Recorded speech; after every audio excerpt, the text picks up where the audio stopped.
Thank you, Peggy. I was probably going on an expedition to a remote place. Good morning, everyone. Thank you so much, AZA, for inviting me to speak here today. You know, as long as I've worked in the field of conservation, zoos and aquariums have always had a special place in my heart because you offer something that few institutions can, which is an up-close relationship with our wider and wider world. Every day you transport your visitors to, do we have slides? There you go. Every day you transport your visitors around the world and you allow them to explore every ecosystem of the planet and the wildlife within it. And in the process, you act as some of the greatest advocates, you know, raising awareness about endangered species, but also inspiring the next generation of conservationists. This is why you hold a special place in my heart, but also I have to admit that I am a member of the board of directors of the National Aquarium in Baltimore. And when John Racanelli first asked me to become a board member, I was a little skeptical. Because I thought, well, you know, I work in the field to save places, and the aquarium, you know, what's the link here? But when John took me to the aquarium and I learned about their conservation work, I thought, wow, I'm in. So I'm a little biased, I have to admit. But there is another reason why I'm excited to be here today, is that all of you are survivors and innovators and leaders. And when globalization came, people thought that we could experience the world on our phones, right? And some began to question the need for zoos and aquariums. Many people thought that you could experience nature virtually. We wouldn't need to go to an aquarium, we wouldn't need to go to the field anymore. You know, but all of you have proven that screens cannot replace the experience, first-hand experience of seeing animals. And all of you have proven, thank you, that's for you. All of you have proven that smartphones cannot save endangered species, but you can, and you have. Think of the European bison, or the California condor that Ken told us about, or the Arabian oryx. You know, these were species that became extinct in the wild, but now thrive in the wild because of the efforts of zoos and aquariums around the world. And we all need that kind of leadership today. You know, we need that willingness to try something crazy if we are going to preserve our planet. But as much as I love zoos, I don't want a zoo to be the last place where you can see an elephant or a giraffe. You know, as much as I love aquariums, I don't want an aquarium to be the last place where you can see a shark, because, you know, we know too well, our survival depends on their survival. And I want to talk to you today a few minutes about what we do, why we're doing it, and why we need all of you along this journey. Now, I came here as an accidental activist, growing up on the Mediterranean shores of Spain. I didn't have a zoo or an aquarium nearby. I had to go to the Barcelona Zoo, and back then it was a horrible place, with concrete cages, with bars and animals that were very poorly maintained. But I found the next big thing, you know, Jacques Cousteau's documentary shows. And those inspire them, those documentaries inspire me. I watched them many times, and I bet that many of you did too. And I still remember that feeling of wonder, you know, remote places full of seals and whales and sharks and vibrant coral reefs and lush kelp forests.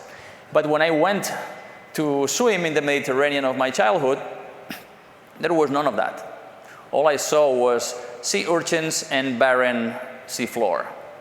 And the other animal thing was fish smaller than my mask. Years went by, I became a marine biologist and then a university professor, and I studied the impacts of humans in the ocean, the impacts of fishing and climate change. And one day I realized something. All I was doing was writing the obituary of the ocean. You know, I felt like the doctor who's telling you how you're going to die, but not offering a cure. So I decided to quit academia and dedicate my life to bring ocean life back. I went to National Geographic and created the Pristine Seas initiative. And in the last 10 years, we have worked with communities and governments to help save the last wild places in the ocean.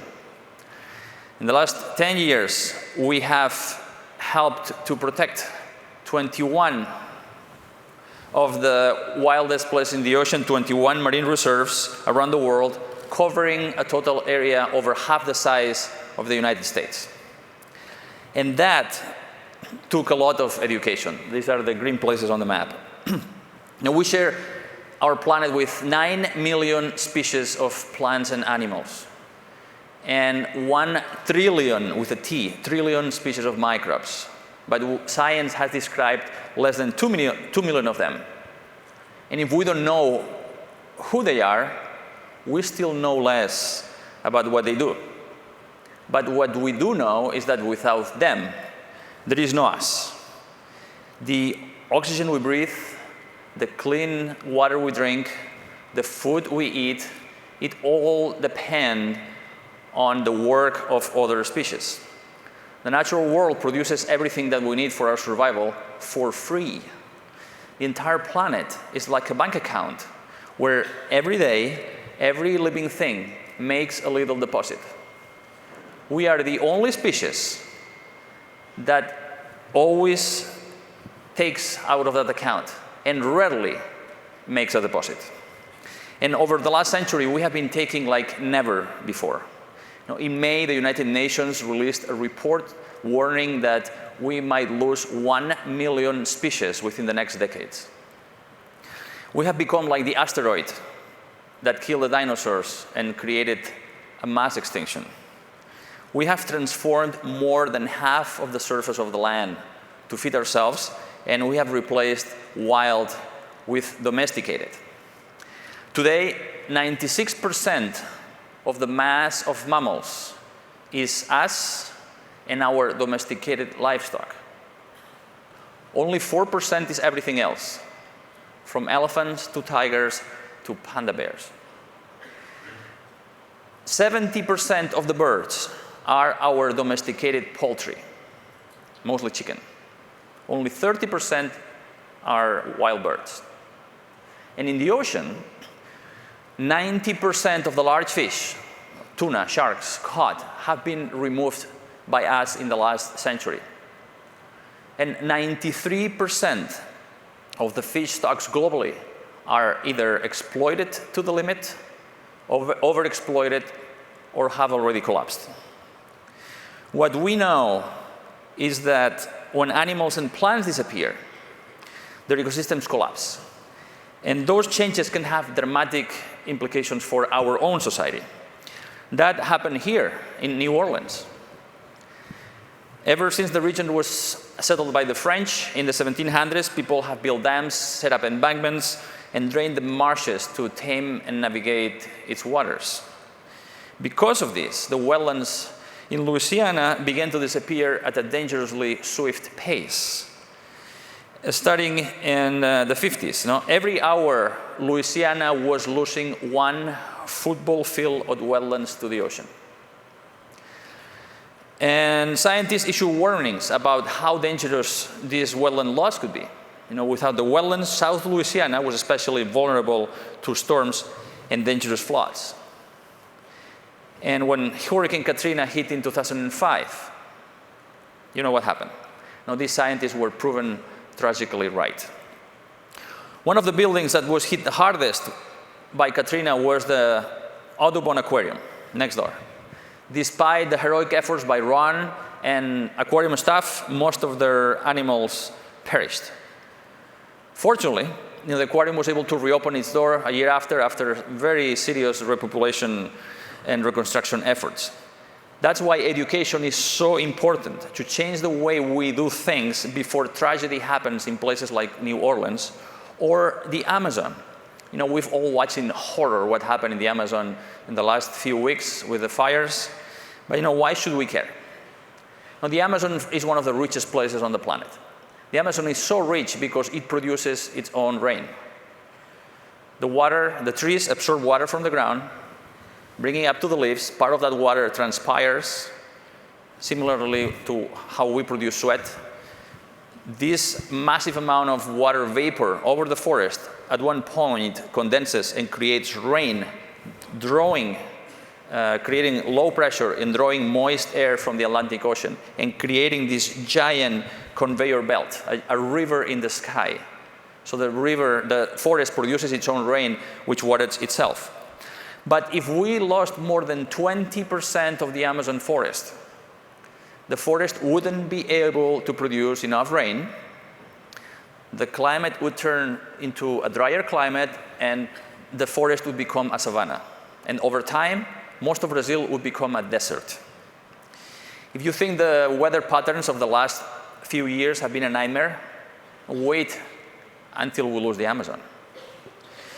Among other things, forests are also huge sinks of carbon. They store huge amounts of carbon, which help to mitigate climate change. Forests and other ecosystems are our life support system.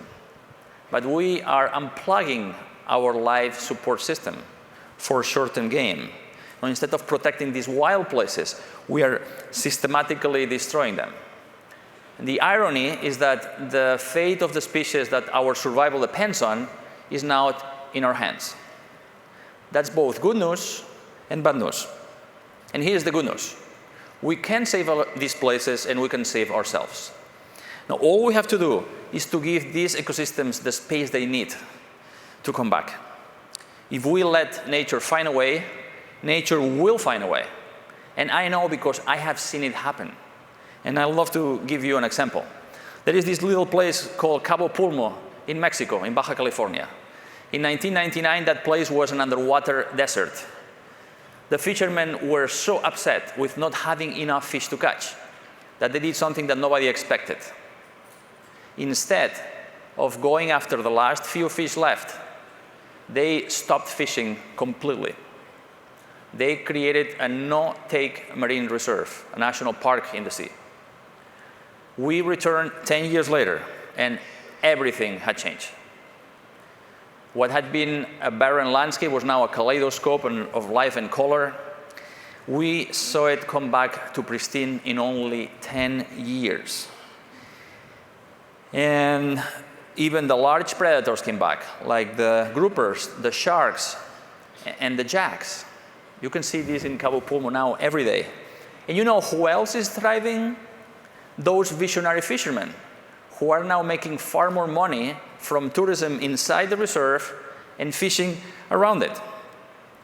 And I've seen this in many other places around the world. On average, the abundance of fish is 6 times greater inside the reserves than outside it.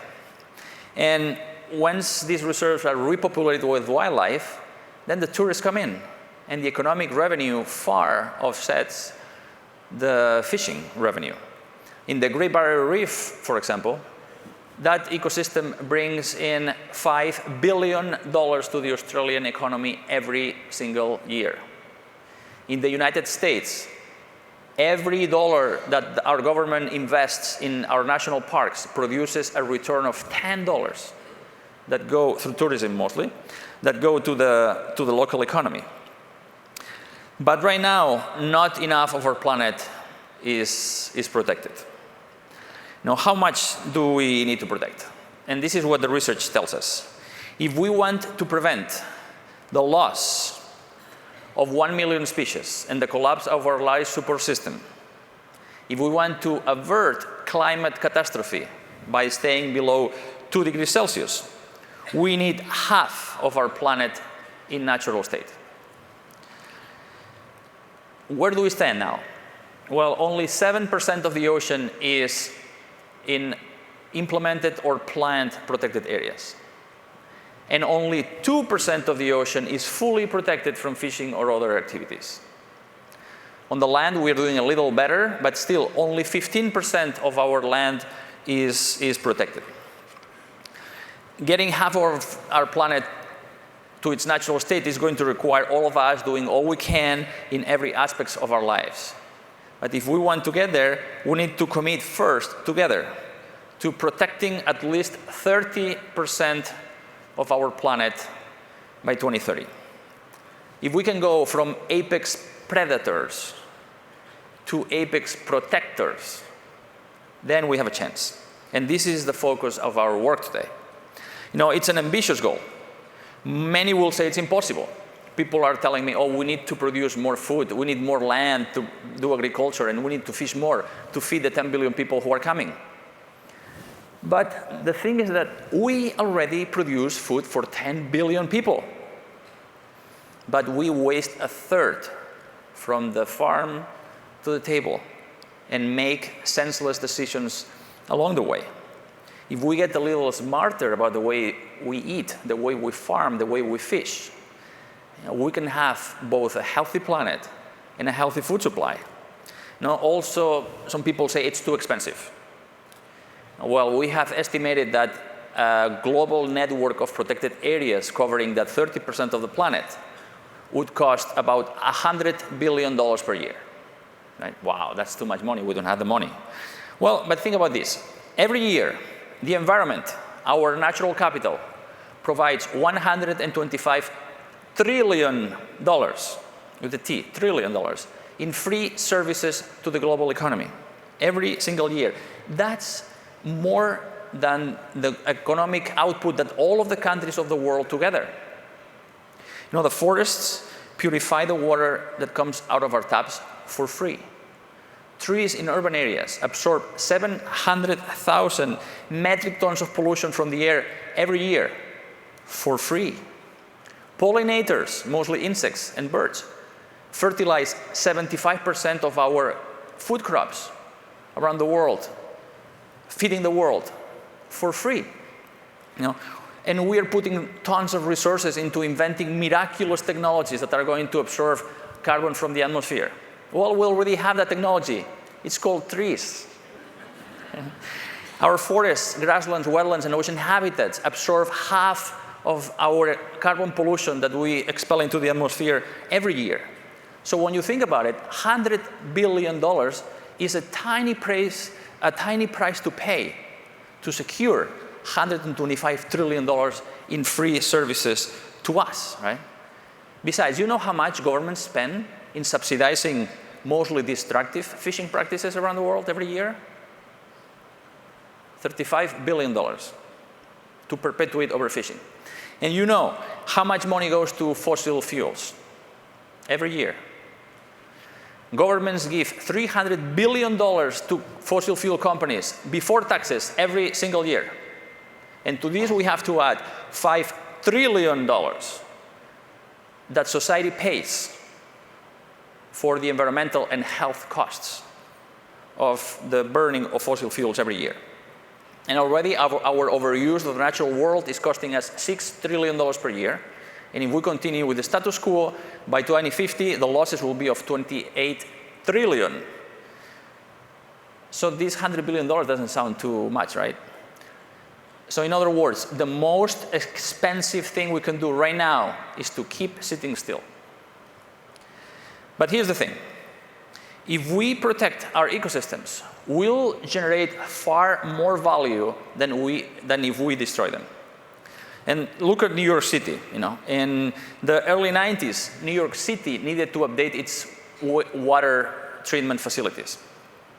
So they had two options. One was to invest in a $10 billion wastewater treatment plant, or spend $2 billion only purchasing lands and forests on the Catskill Mountains north of the city to protect the natural water supply and water filter.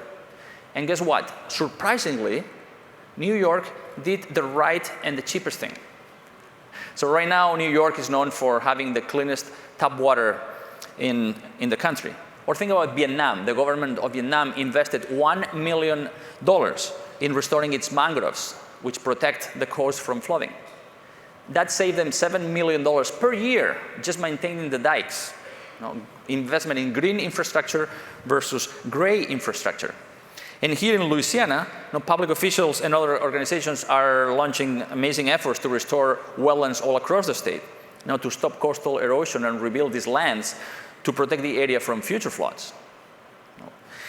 So the will to restore and set aside wild places is there. And that's true for the public too. At National Geographic, we have conducted a survey around the world, 12 countries representing all continents, And people believe that we have already protected 30% of the planet. And when you ask them, how much do you think should be protected? They all say, oh, half of the planet should be protected.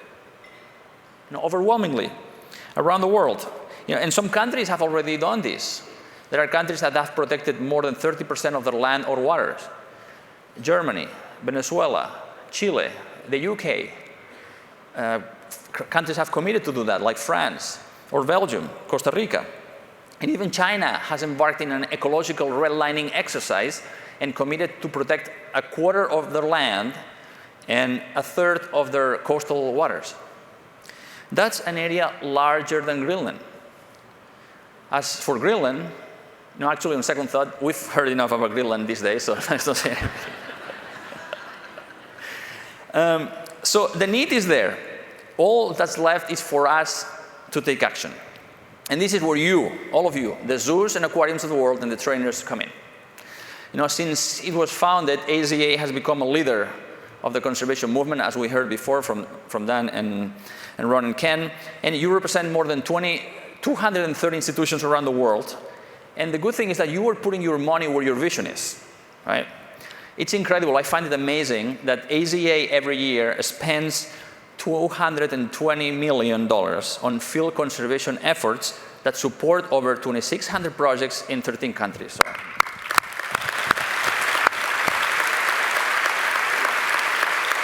So thank you all for this. It's really, really impressive. We were talking with Dan before. That means $1 billion on conservation projects in the field every 4 years. Wow, it's really extraordinary. And of course, your talent at balancing entertainment, education, and conservation is on display every day. So it's a no-brainer that every year you draw 200 million annual visitors around the world. That's more than all the number of Americans that go to every professional sporting event combined.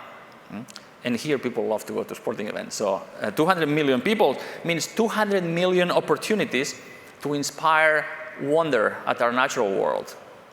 200 million interactions to inspire people to become the next Jacques Cousteau.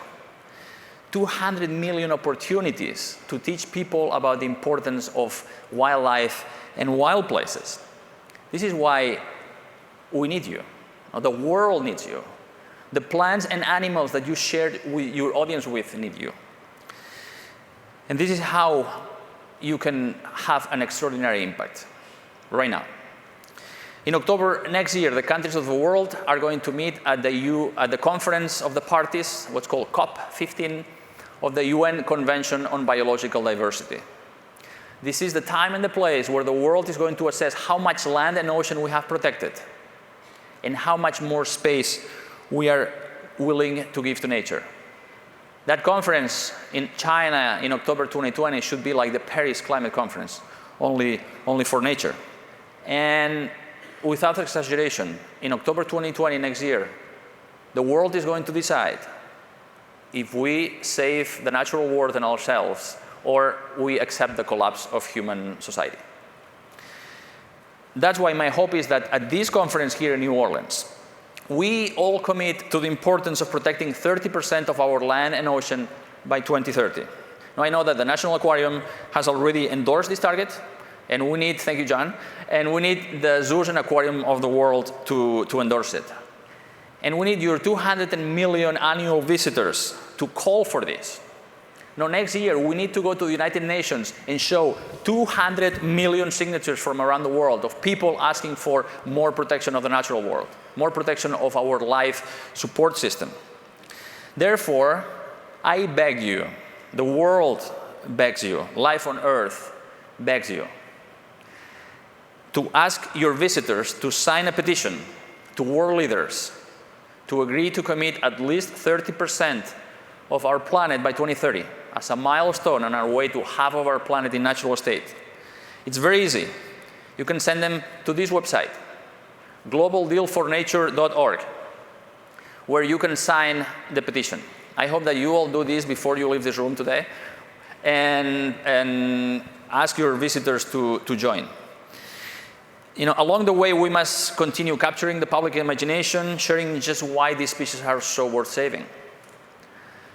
Some have said that the current rate of biodiversity loss on our planet is like the slow burning of the library of life. And I believe the jobs of zoos and aquariums to be the safekeepers of that library. Now, a way to share the stories of our planet and its many beautiful, irreplaceable species. It is my job and your job to inspire the next generation so these stories can survive onto the next chapter.